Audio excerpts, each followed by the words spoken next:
Hello, कैसे हैं आप लोग। आज की राम कथा की कहानी में कामदेव का आश्रम सुनते हैं। कामदेव का आश्रम।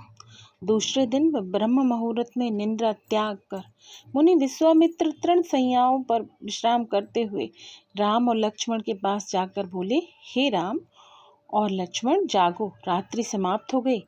कुछ ही काल में प्राची में भगवान भुवन भास्कर उदित होने वाले हैं। जिस प्रकार वे अंधकार का नाश कर समस्त दिशाओं में प्रकाश फैलाते हैं, उसी प्रकार तुम्हें भी अपने पराक्रम से राक्षसों का विनाश करना है। नित्य कर्म से निवृत्त हो, संध्या उपासना करो, अग्निहोत्र आदि से देवताओं को प्रसन्न करो, आलस को त्यागो और शीघ्र उठ जाओ, क्योंकि अब सोने का समय नहीं है। गुरु की आज्ञा प्राप्त होते ही दोनों भाइयों ने सैया त्याग दिया और नित्य कर्म एवं स्नान ध्यान आदि से निवृत्त हो मुनिवर के साथ गंगा तट की ओर चल दिए।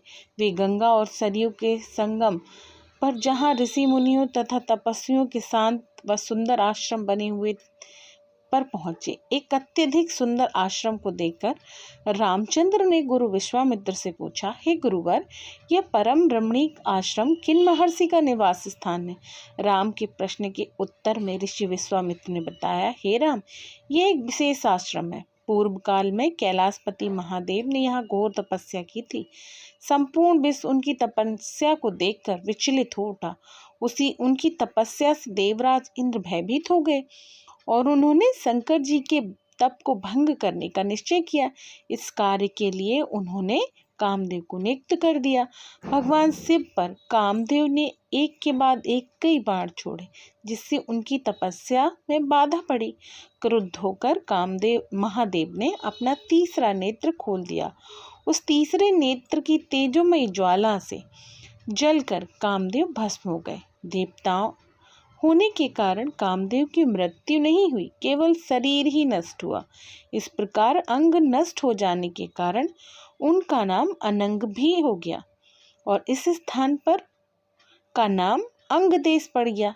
यह भगवान शिव का आश्रम है, किंतु भगवान शिव के द्वारा यहाँ पर कामदेव को भस्म कर देने के कारण इसे कामदेव का आश्रम भी कहते हैं। गुरु विश्वामित्र की आज्ञा अनुसार सभी ने वहीं रात्रि विश्राम करने का निश्चय किया।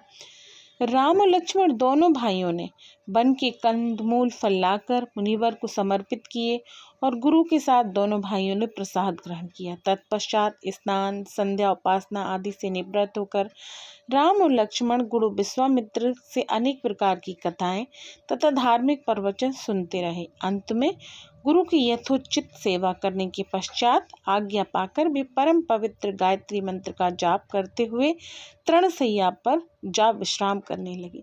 ये थी हमारी आज की राम कथा। मिलते हैं अगली राम कथा में।